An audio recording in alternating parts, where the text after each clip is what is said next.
Hello, and welcome back to the Kingdom Come podcast, an OPCC original. I'm Tyler Savatinaya, and we are so blessed to have you with us today. We've got a special guest here, a friend of mine and a longtime member of the church. But before we get into the episode, I'd just like to say if you have any questions or you feel like you need somebody to speak to regarding anything, please reach out to our discipleship pastor, Grant Ford. You can reach him at his email. It is grant@overlandpark.cc. And today, joined by a friend of mine, former podcast co-host and a member of the church of Landen Fields. Landon, thanks for joining us today, man. Yeah, no, super happy to be here. It's awesome. Yeah, we used to do a Chiefs podcast together, a podcast you still do. Yep. But then I handed it off to you, and you've been running with it. But yeah, glad to be back on the mic with you. You still got that podcaster voice going. Oh, well, look, I haven't stopped podcasting. I just stopped doing a podcast. I still have a basketball podcast, Inside the Paint. Find it on Spotify and Rock Chalk Blog, at Rock Chalk Blog on Twitter. I don't tweet, so don't be offended by whatever gets tweeted out there. It's not a church recommendation, to be very clear. But I still podcast. So it's good. So to this podcast, you've been a member of Overland Park Community Church for 10 years. 10 years. Okay. Yeah. Well, I mean, obviously much longer than me. You were here long before I was, but so you supersede even Jimmy. No. So Jimmy has been here for about 12 years. I think he came in about 2011, and I and my family came in around 2013, end of 2013. So he's been here a little longer, but we've been around for quite a while. Yeah. Okay. I never got the exact date range on when Jimmy got here. So man, he's been here a while too. Yeah. And you guys came here from Chicago? Michigan. Michigan. Great Lakes enough. area. No, Close you're close. enough. You're close. Yeah. Way up north, Marquette, Michigan, in the UP, the Upper Peninsula, Upers. So I'm a bona fide Uper, if you can believe it. So yeah, I came. Bona fide Uper. I don't know if I have ever heard of that terminology. Really? Well, I don't know how many times people will say bona fide Uper, because there's just one and only Upers that you can be. That but we I am know one. of. Well, I mean, you could be the Upper Peninsula of some other place, I suppose, but they have less claim to fame than we do. Fair enough. So you guys moved here to Kansas City, and now you're here, done with college, working doing a little bit with the youth here at church. What exactly is your role? So I'm currently the interim youth pastor here at OPCC, which has been super cool, super rewarding. I've been the interim youth pastor since I believe it was early September of 2022. So coming up on a year anniversary of being the interim leader, which is really cool. I've been helping and serving with the youth since just before COVID, actually. So almost 4 years on that. It was kind of the middle of like the fall semester 2019. Seems like that was just yesterday. I know, yeah, it does not seem that long ago, and it also seems like 1,000 years ago, because COVID just like made everything feel like both yesterday and 1,000 years ago simultaneously.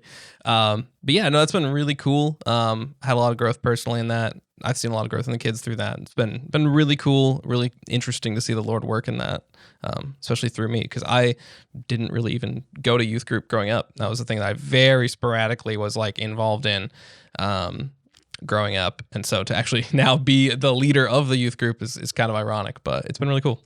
Is that something you've always been interested in doing, is like working with the youth in whatever capacity that may be?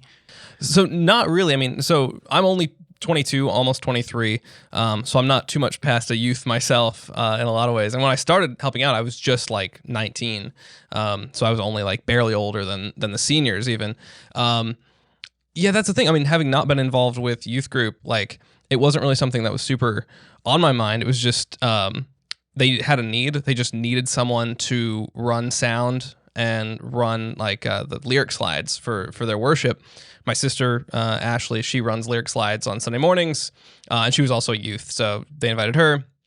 And then I had at least like enough knowledge of the soundboard and that kind of stuff to be able to competently like turn things on, run things, make sure we're not like getting any crazy feedback and stuff like that. So Kevin Knowlton, who goes here as well, he just invited us to come on and give that a go. And then for the first few weeks we did that, and then like would leave after the youth worship, and then one Wednesday night, or at the time it was Sunday nights, he pulled me aside and was like, "Hey, I think it'd be really cool actually if you stuck around and just saw what was going on. I think it's really cool." I was like, "Okay, sure. I'll miss Sunday night football tonight and stay here." But that was a great decision, obviously. Fast forward 4 years later, and I'm still doing it. But yeah, it just was like, I guess the Lord had a calling on me because it was so random, and I had no plan of my own to be involved with that. I was nothing against it, even as being someone that was just sporadically involved with it. Like, there's great value in youth, and I would have said that at the time too. But yeah, just really like weird happenstance kind of involvement that, in hindsight, I definitely think like the Lord had his hand very firmly in that mix. Yeah, I mean, that's good. I think that's kind of been the theme of the last couple of podcasts, or maybe all of them have. Everybody has been able to hear the voice of the Lord and his calling at such a young age. And I think that's indicative on the environment that we've grown up with, parents, but also being pushed through learning phases early enough to be able to differentiate between what we're hearing and the calling, and feeling the tug on the heart, the strings of our heart. Yeah, totally. I guess that goes back to being in the Upper Peninsula of Michigan, and what caused your parents to move? I mean, I'm assuming it's just job related. Yeah, so it was around kind of in the fallout of the recession of the time. Obviously, like 2008 was pretty tough for everybody. Of course, that lasted, the ramifications of that lasted for a lot longer. And yeah, my dad worked at a university, and there was lots of cutbacks kind of slowly over time. And around 2012, his position was one of the ones that ended up getting cut. And so he was laid off. And he's actually originally from Great Bend, Kansas, and had spent time in the Kansas City area before, and he lived in the Kansas City area. And my uncle had lived here for a long time and continues to live in the KC area in Overland Park. We had family not too far. So like moving to KC was for a job, but we also we weren't completely unfamiliar with it. But yeah, my dad got a new job here in Olathe, and that was in August of 2013. So it was about 10 years and 10 days ago, like almost the exact decade anniversary to when we're recording, pretty close. But yeah, my parents, super solid Christian believers. So I was very blessed to have grown up in a Christian home, with Jesus being very consistently portrayed and spoken about and taught about. So it was cool. And so your parents really took that leadership role very definitely strong and led out in the home. What did that kind of look like for you?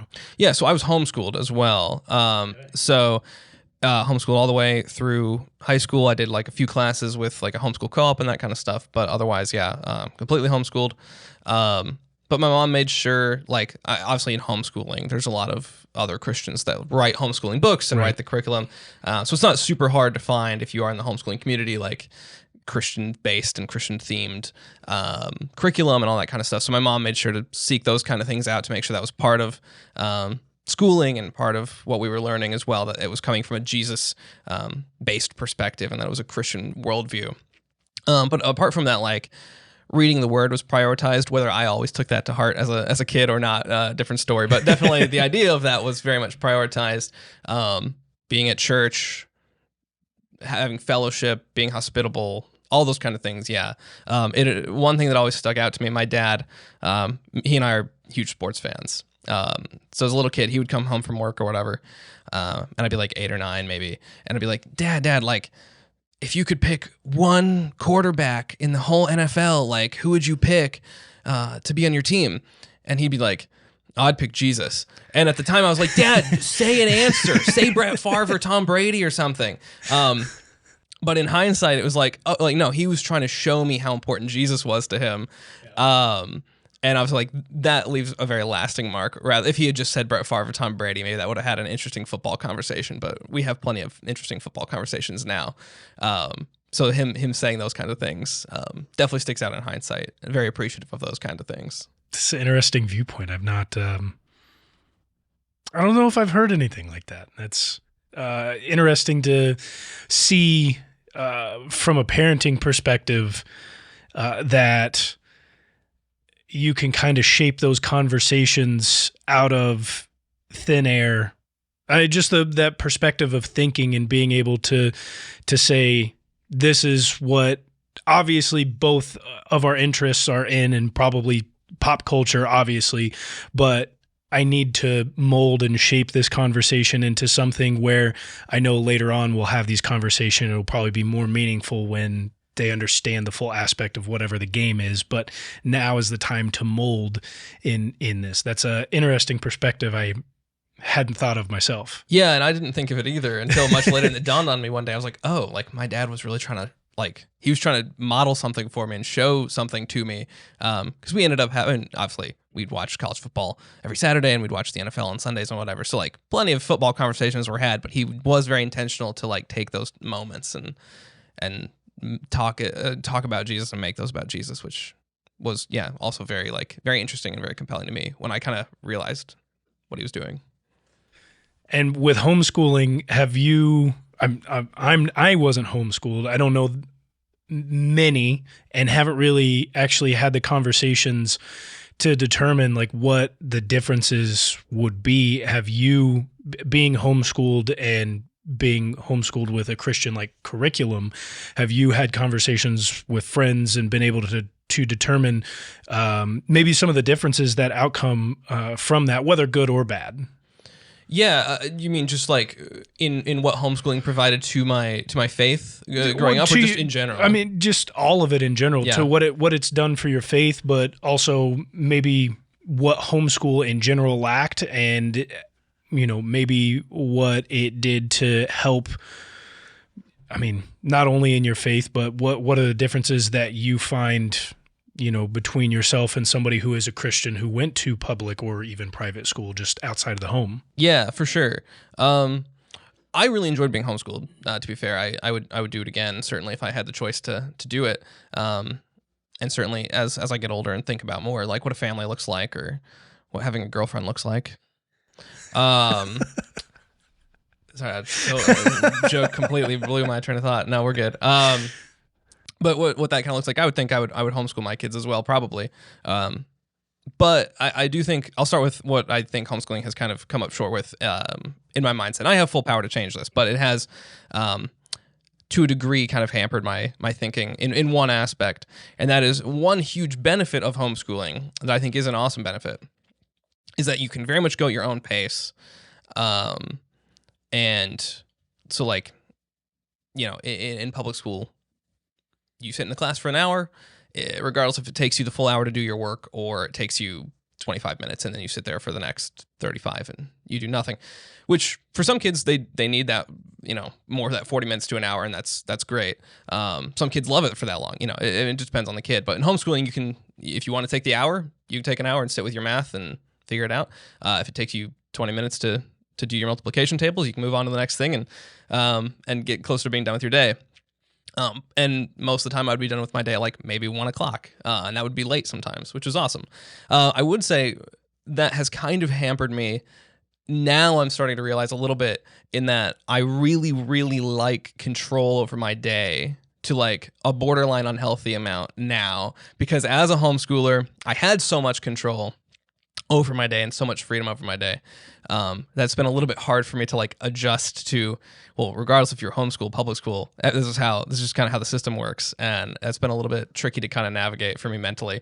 Otherwise, though, I think homeschooling, obviously, like again, it very much depends, like kid to kid. Some kids might just absolutely thrive in public school, and that's where they should be, and that's great for them. Some kids very much might need homeschooling, and that's what's great for them. I do think the faith-based aspect of it, I know, is kind of a stereotypical aspect of homeschooling, certainly. And some people might mock it a little bit for that, but at the same time, like, I think that is a really important thing and a really interesting thing that you can do within homeschooling, is very much like make Jesus prevalent. At the same time, with homeschooling being very Christian-based, almost all of my friends growing up were Christian, which is cool, and it's a great environment to grow up in. But it did take me a lot longer, and it was a little bit later than most people to kind of like see more of the quote unquote real world, and be more exposed to the real world. And for some parents, they might hear that and say, well, that's great. That's exactly what I'm going for. Let's push that off as long as possible. For other parents, that might be a little bit of a turn off to the idea of it. If they're looking to expose their kid to that a little sooner, which I think isn't meritless either. But yeah, I think that's an interesting thing that I do kind of appreciate in a way. But certainly like that sheltering can be kind of interesting. I think it definitely was great to have kind of so many Christian friends, which I know, especially with working in the youth now, a lot of the kids don't have that outside of youth. Like if it's not in youth group, like most of their friends, or at least a significant portion of their friends aren't Christian. And I think a lot of them wish maybe that it wasn't the case, that was true, that they wish they had more Christian friends. So very grateful for that. But no, I really liked homeschooling top to bottom. I think it was pretty cool. And I really enjoyed having my days done at 1:00 so I could play Madden on my PC at 2. Yeah, pretty that awesome. would be nice. What you talked about, that like real world moment and becoming unsheltered at that time. And I think that could be a big thing for not just homeschoolers, but Christians, in realizing that the world out there is benevolent. There we go. And it is twisted and evil. And I think there's some good pieces to being sheltered for a time, right? But also being realistic with your kids. Oh yeah. Obviously not having kids, but being a kid at one point in time and realizing now as an adult, either things that I think I should have been sheltered from or things that I should have been made realistic to me. What was that first like real world moment for you, and how were you able to interact with that, and how did that shape you moving forward? Yeah, it's a really good question. And my answer there is indicative of stalling most of the time. So I'm trying to think. Yeah, like that is really interesting though, genuinely. I think one of the first actual moments that I had realizing that like just the idea that even among people that have similar life experience, that they're not all like me and they don't all think like me. Mm-hmm. I got a job pretty young. My first job was at 14. I worked at Culver's in Olathe, which was interesting, but that's a separate podcast. But I would work the day shifts because I was homeschooled, so they needed people to work the day shifts, and that was actually weirdly the harder thing since they would hire kids most of the time. Most of the kids would be in school, so they prioritized day shifts. And on the day shifts, you would have a lot of other like homeschoolers or private school kids or whatever, because that's who can work the days. But even among them, there was a few that like they were kind of in the homeschool community or like kind of in the church community, but were definitely like very different than the way I thought. It's a really dumb example, but the one that really sticks out to me in hindsight, and I think the moment where I really had this realization was a group of us or whatever. It was slow. We were just talking about like some new movies that were out, and one of the girls, she wanted to go see like this new Will Smith movie that was out. And I don't remember what it was called, but it was like an R-rated movie. Mm-hmm. I was like, oh, isn't that rated R? And she was like, I don't know, 16, 17 or whatever. She was like, I don't know. And I mean, now I've partaken in my own share of R-rated movies, but at the time that was very much like sure. Like my parents think one way about this kind of thing. And then of course that can apply to many things. But my parents think one way about like this type of movie or this type of entertainment. And some people think differently.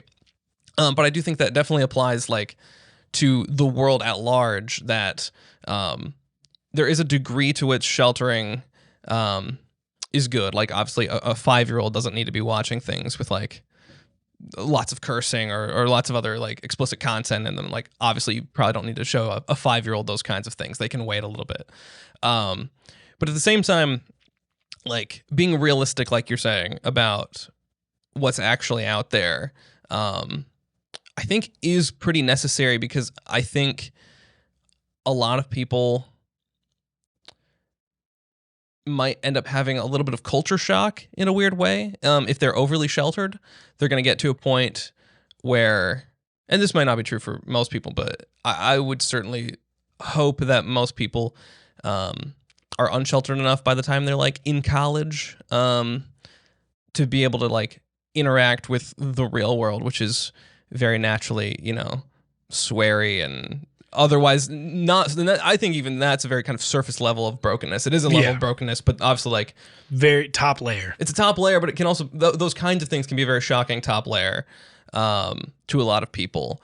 And I just think while we shouldn't necessarily condone things like that, I think at the same time, being very aware of those kind of things are important, and we shouldn't let those things hinder our having relationships with people that don't know Jesus or aren't as aware of the gospel. And I think it might be a very small pocket, but I do think there's a little bit of a pocket, at least in my experience, in that kind of that homeschool, very like conservative Christian circle, which in a theological sense, very much conservative Christian, of course. But I do think there's a little pocket of that is a little bit beyond just not condoning, is a little bit afraid of letting their kids see those kinds of things or hear those kinds of things. And I think in a way their heart is very much in the right place. I definitely will grant them that. I think they might be setting their kid up for a very hard moment of realization later. Or failure. Hopefully not, but it could be. Whereas I think it might be a little more proactive to guide your children by the hand a little bit through those things.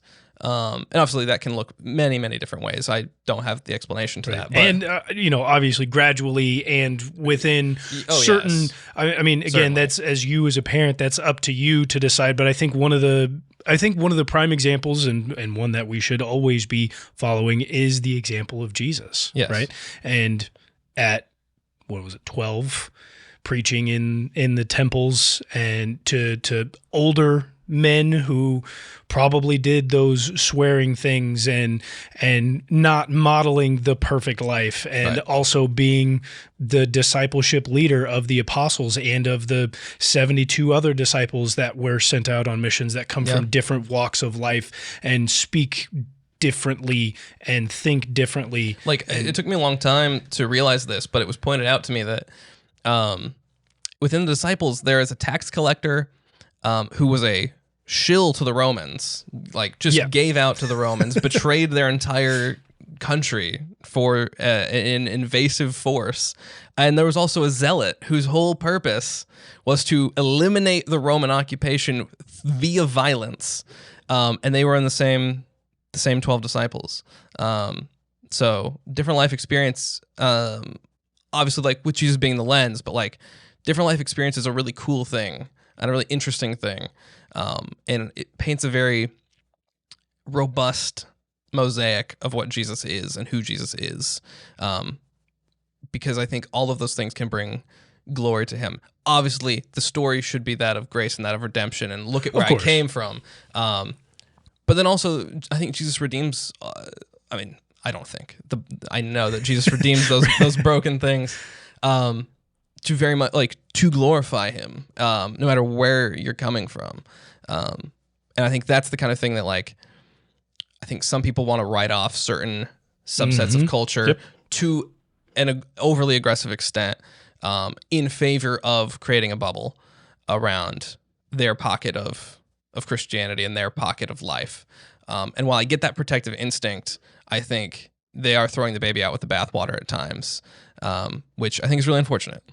And that goes to discredit, obviously, the Great Commission as well. Yeah. Because if you are subjecting yourself to yourself or those around you into perfect little bubbles where this is how things go around here, and if everything ends up perfect in that way, where that bubble never gets disrupted, you leave yourself in a situation where you're not completing or even attempting in the Great Commission of being able to outreach and those sorts of things. And so I do think that being homeschooled is good, and I'm happy that your parents helped set you up for success, and that your moments of realization of what the real world was like weren't culture shocked. And I know plenty of homeschoolers that are the complete opposite. Mm-hmm. And so that's why I'm really interested to see on what your end,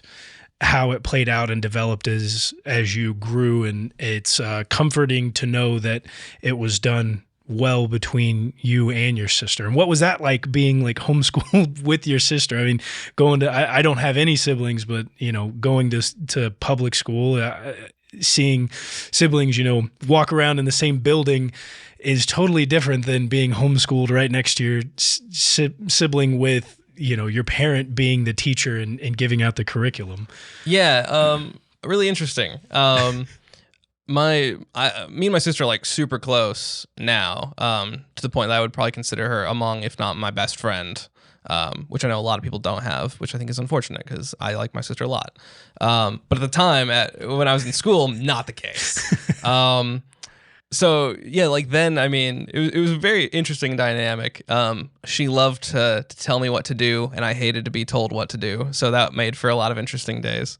But others, I mean, all in all, I think it did, like, I think without having that basis, like, we wouldn't have as good a relationship that we do now, because I mean, like, we literally just spent pretty much every day together for the better part of like 15 years of that, or just pretty much our whole lives at this point, I guess. We spent most of every day together.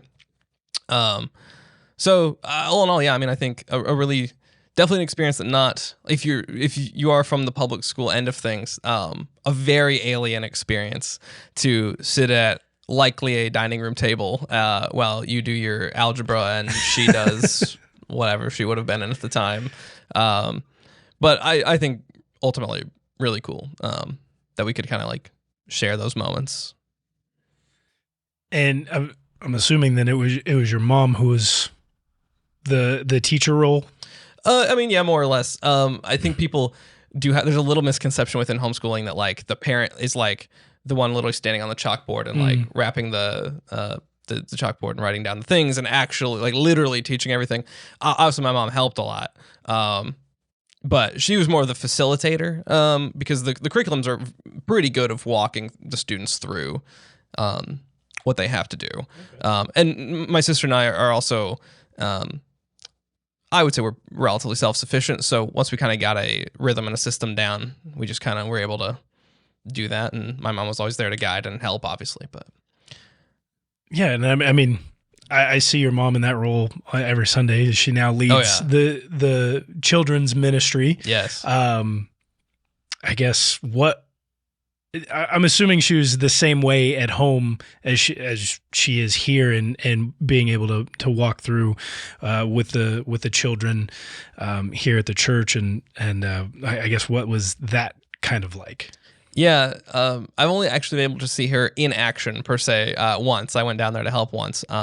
But it was relatively memorable. Yeah, things started coming back to me. She did things pretty similarly, and she actually still teaches at a homeschool co-op now. Okay, she teaches a few classes there, and I took a couple of her classes where she was literally the teacher teaching the subjects, which was cool. Yeah, my mom definitely has a huge heart for both helping kids and teaching kids and showing kids what Jesus is like. But also like coming alongside families and just helping them along where they need it, and that kind of stuff. So she has a huge heart for those kind of things, and I think she's done. She wouldn't say this. She would say that she feels she has not done well, but I think she's done quite well in the children's ministry. I think she's done a great job. Yeah, it's early, but I would say so. Yeah. But so I mean, you've got your mom who works in the children's ministry, and your father who is taking Jesus as his starting quarterback. Yes. And now, you're working with the youth at the church and alongside your sister, and you both also work, in the video booth on Sundays. And so very tight-knit group, which is sadly not often heard of. How does that whole conjunction stick together so tightly even now as you become your own man and look to make, the life for yourself, and also do that while walking step in step or line in line with Jesus and following him? How does that all get stuck together. Yeah. Also, to your point, that's kind of an unfortunately rare thing. I've also very much come to the realization of that in the last couple years, especially being close to some situations that are very broken. And I mean, obviously, no family's perfect. My family's not perfect, but that tight knit, like the tight knittedness, is like it's something that I've definitely appreciated a lot more lately. In just seeing other people's stories and seeing other people's relationships with their parents or lack thereof, has been. I wish it didn't come at the expense of other people's broken relationships with their families, but it's been something really cool to see how close like we actually are.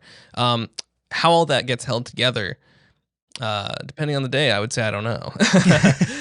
No, I don't know. I think it does really stem from that idea of like our parents always did their best to put Jesus first in their own lives, and very much prioritize that with me and my sister. And I think, while also, I mean, obviously every kid would say this, or most kids would say this, an annoying parenting at the time, maybe. Of course.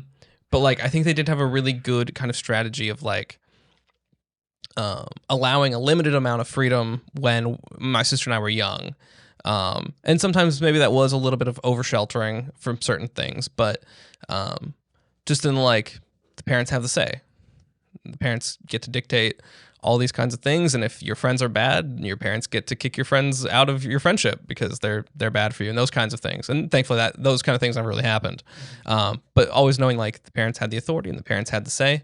And then over time, just like certainly by a lot of grace of Jesus, because my sister and I were certainly at the time not capable of it, but being able to be very respectful and understanding enough of what our parents were trying to do. Later, our parents kind of allowing more and more freedom as my sister and I got older, and obviously like as driver's licenses and college and all those kind of things come into play. They were able to like not by force have to give freedom, but like it was all like the process to having personal freedom was already like well underway by the time those kinds of things happened, and it was just a very natural process. Kind of obviously there was like there's always some friction in those kinds of things. When you're a 18-year-old, 19-year-old, and you're at home and you want to do stuff, and your parents still maybe don't want you to do certain things, it happens. Yep. But I think our parents, like, I think that's a lot of what it stems from, is they were able to very naturally kind of give my sister and I the freedom that we were already wanting, with some growing pains on both ends, obviously. But and now, like, I still live at home now at 22, but like since it was such an easy thing then, now there's like very little to no friction as far as of course freedom now. There's no weirdness or no having to kick anybody out or no rent or anything like that. It was very very blessed process in that regard. And also I think the ability to, like, in a way at least, become friends with my parents. Also, like I said, my dad and I share a great interest in sports, especially football and basketball. I'm trying to get him over to the soccer side. I'm slowly getting him. He's been interested to watch Lionel Messi in the MLS. Well, that's good. So I've got him that far at least. Also, my mom and I just, like, we share a lot in common personality wise, and so being able to transition that from like that child-parent relationship to obviously I'm only 22, so I'm assuming it will continue to grow more and more into a friendship relationship as we get older. But being able to do that starting at a relatively young age, I think also was really cool and really helped like the family unit to always be pretty close. That's one of the things I'm really grateful for, is being able to like be a friend with my parents, and not as I've gotten older, and it does only get better. It's one of the interesting things, and you can share in your hobbies and whatnot, because now it's out of a controlling thing, and you can trust them enough to go to advice, or them trust you enough for advice in areas that you have more expertise in, given the way that the world changes so quickly and the things that go on as they get a little bit older and less inclined to technology, mainly where that one's going. Sure. But you're now with being such a close knit family, and I mean, really best friends with your sister and friends with your parents, and you're working with your sister with youth ministries. Mhm. And leading in that. I know you have led some discipleship groups previously Yeah. with men around your own age. Walk me through a little bit of that, being able to work with the youth, and then also, working with the youth side and side by a family member and a close friend. Yeah, it's been really cool. Specifically in youth.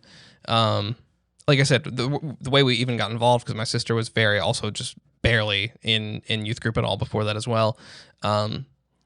We just got involved super randomly, and then she ended up sticking around in youth. Yeah, it's been really cool. I mean, my sister, I do like sermons and stuff for the youth on Wednesday nights, and so she offers a good sounding board, and I can always hand her my notes and be like, "Does this make sense? Is this heresy?" And I know it's not heresy pretty much every time, but she's a great sounding board, and she'll offer me little pointers, and she's given me some great notes and helped me along with those kinds of things. Yeah, just knowing someone.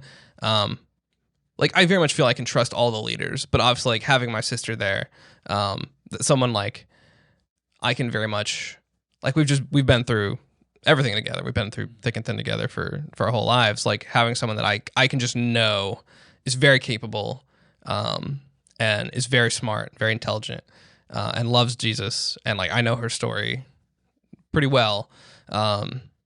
Just like knowing the ins and outs of a person like that is really helpful. Just someone that you can really immensely trust, and sound things off of and lean on for stuff. And like, I know if I'm having certain problems or I'm walking through a struggle, like I can go to her and be like, "Hey, like this is hurting me right now. Like, what do you got? You got anything to help?"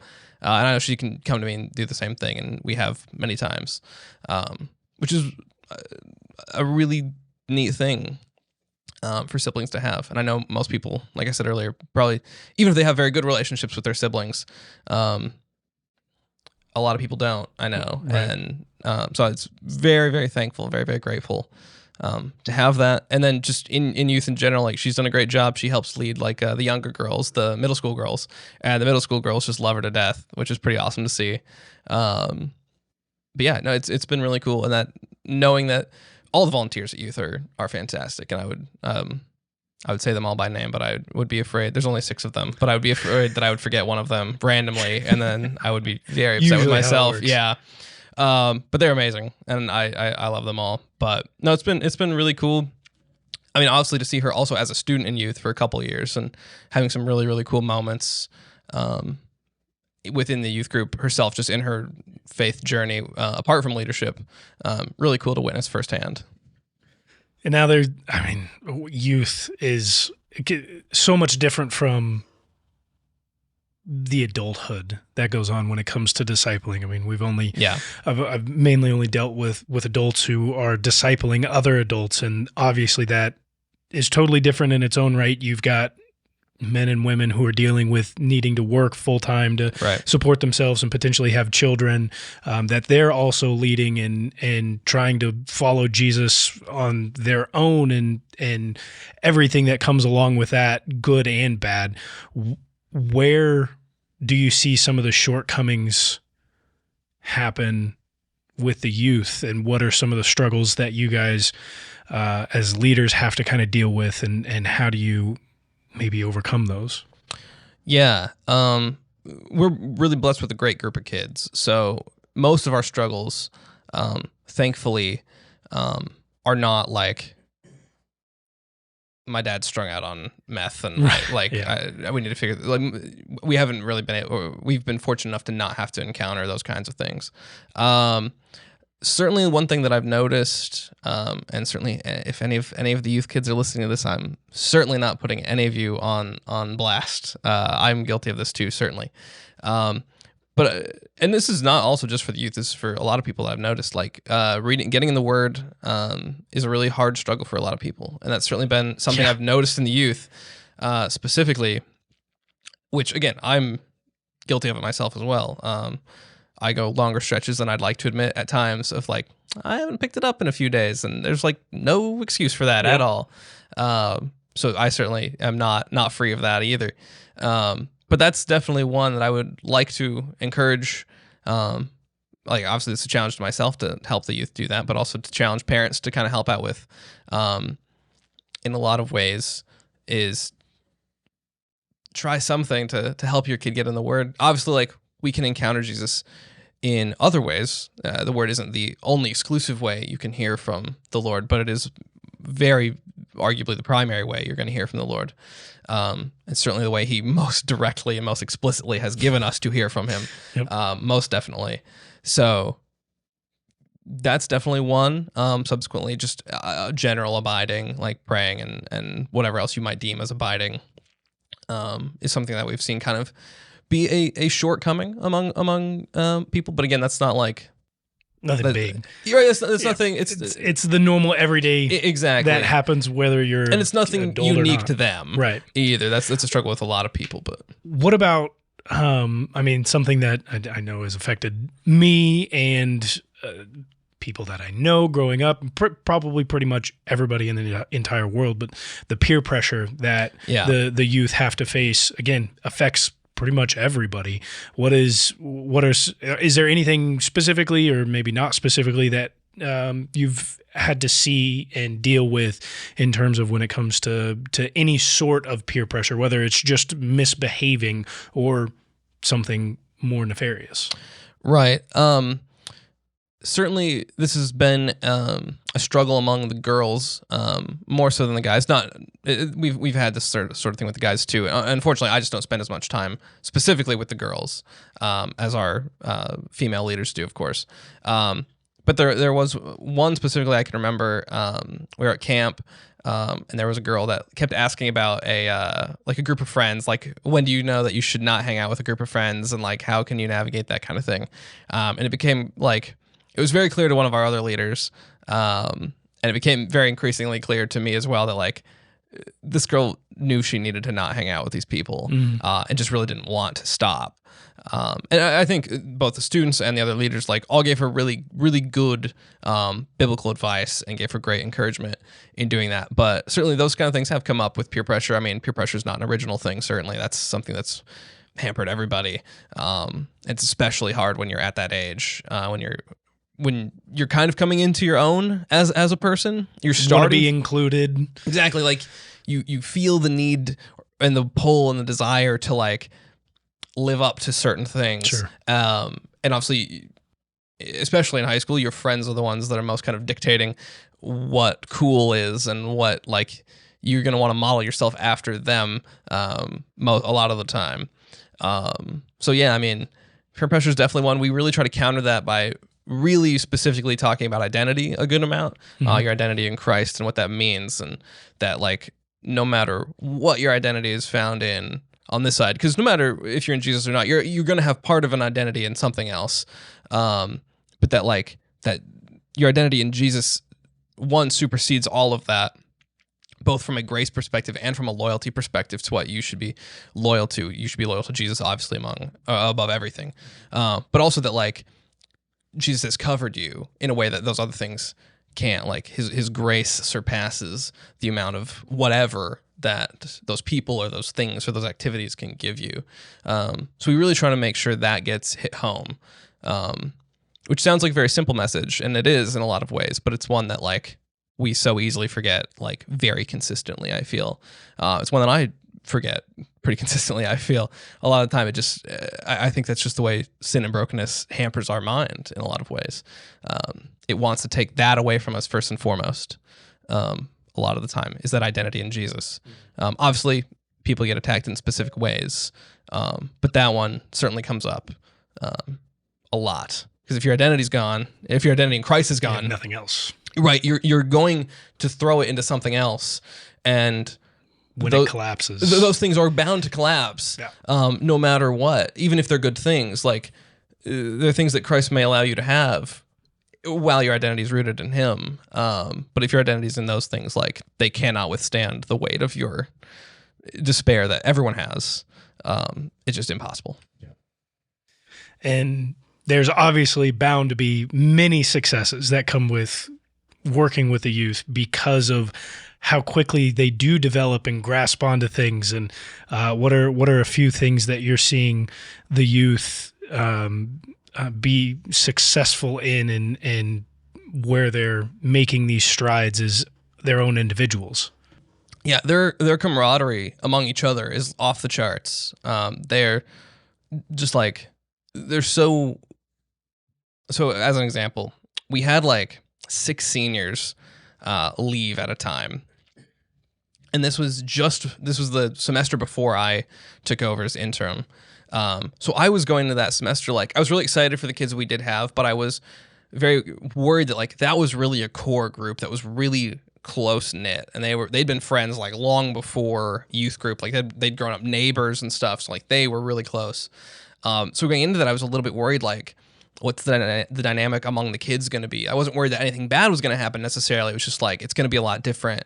And then God just absolutely proved me wrong in shockingly as he usually does. All of us. Yeah, it's one of his favorite things. But he just blessed us so much. Like the kids were just so ready and willing to just take in anybody and everybody that came, and invite people, bring new people, invite people from church that just weren't coming, and all these kind of things. And the dynamic is better than it's ever been now. And like the genuine friendship that's grown between the kids, and not just like the same age kids even. There's some that like cross-pollinate between like we have high schoolers and like 7th graders that are like they don't hang out on the weekends, but like they're buddies at youth group, and like they'll hang out and they'll throw the football around and they'll chat and they'll help each other with the Jesus stuff that's been happening, or with their walk and their faith and that kind of stuff. And that's really been really cool to see, is just the way that like I think you had Faith and Ellison on this show as well. Yeah. And that was another great example. Faith now has graduated as well. Ellison's still with us at youth, but they also started their own discipleship group just among the youth girls. And that was just like, that was a totally independent thing that they just wanted to do. Like I didn't push them to do that at all. They just really wanted to. And just stuff like that has been really awesome. Like the genuine heart among the struggles, obviously, but the very genuine heart for Jesus and for each other that the kids have is really, really encouraging. Dude, that's good, man. I know that the Lord is working in this church, and not having a child myself. Look at going, man. We take 5th graders. It won't take that long. Don't push me. It's fair. But not having a kid, I don't get to be involved in that side of the church life, and see how that's growing, and to kind of hear it from their Faith and Ellison's perspective. If you haven't listened to that episode, just go back a couple. It's right there. It's a great one. But to hear their perspective on what they're doing from inside of the youth group and inside of the school, and then also to hear it from the elder perspective of somebody who's been at that stage, but also now can lead at that stage, and see your own effect of walking faithfully with the Lord and what that can do with children that you oversee, is a really interesting dynamic, and really inspiring. I appreciate that, man. Thank you. I like it a lot.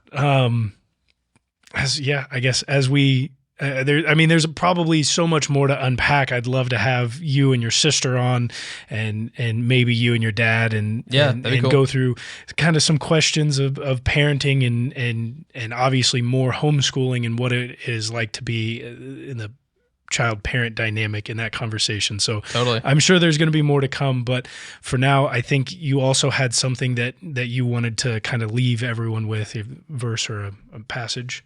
Yeah. So I was doing some sermon prep for what is going to be, at time of recording, tomorrow night's sermon for youth group. And I was studying in both a section of Matthew and the very last couple chapters of John.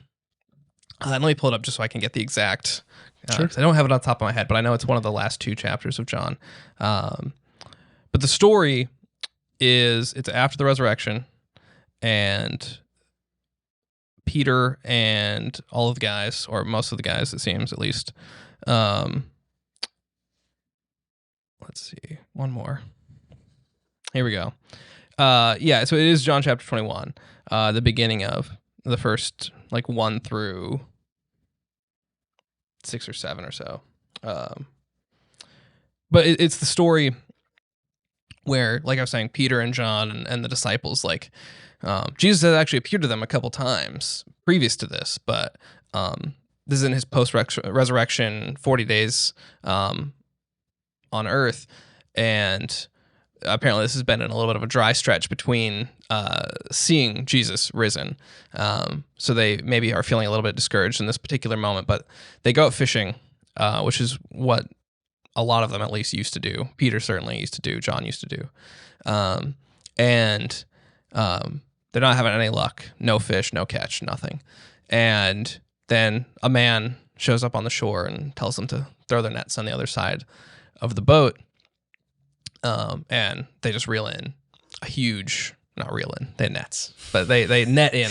They get this huge catch of fish. They have so many fish, like it's like pulling the boat down and stuff. And then John, I believe it was, realizes that it's Jesus, and he says, "It's the Lord," and points over to him on the shore. And Peter jumps out of the boat and runs or swims and runs through the water to meet Jesus on the shore, which is really cool. Because this sermon I've been preparing is a 2-part sermon that I did, or the second part of a 2-part sermon that I'm doing.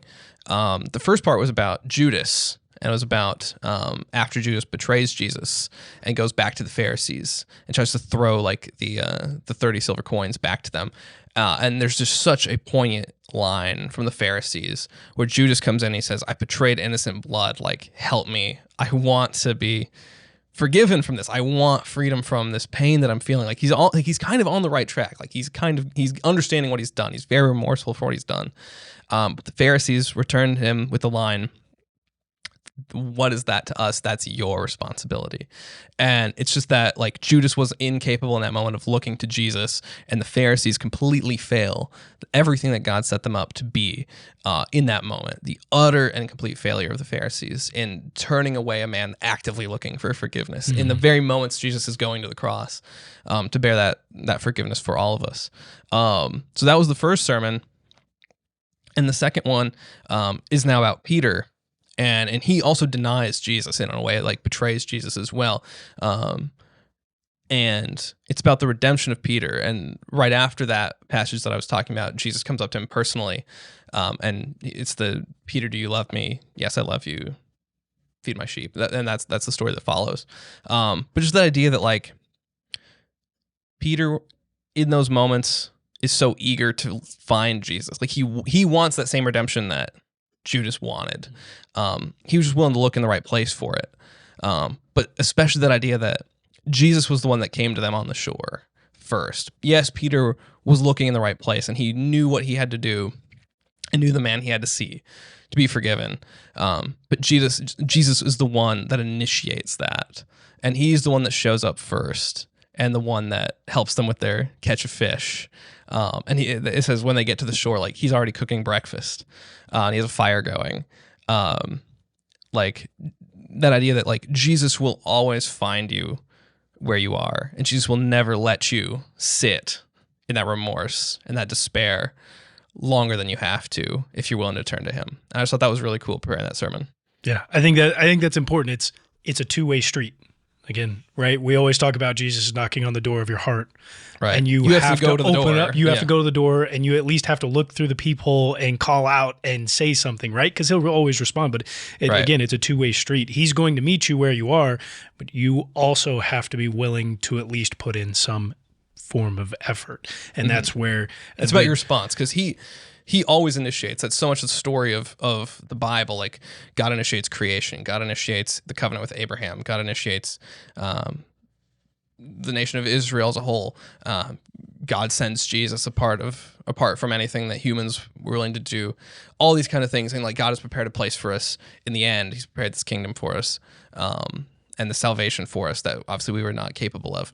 But it is about the response. It's always about the response. And that obviously you see in creation, like Adam and Eve's response was that of disobedience, and that led to consequences. But Abraham's response was that of faithfulness, and that led to certain consequences.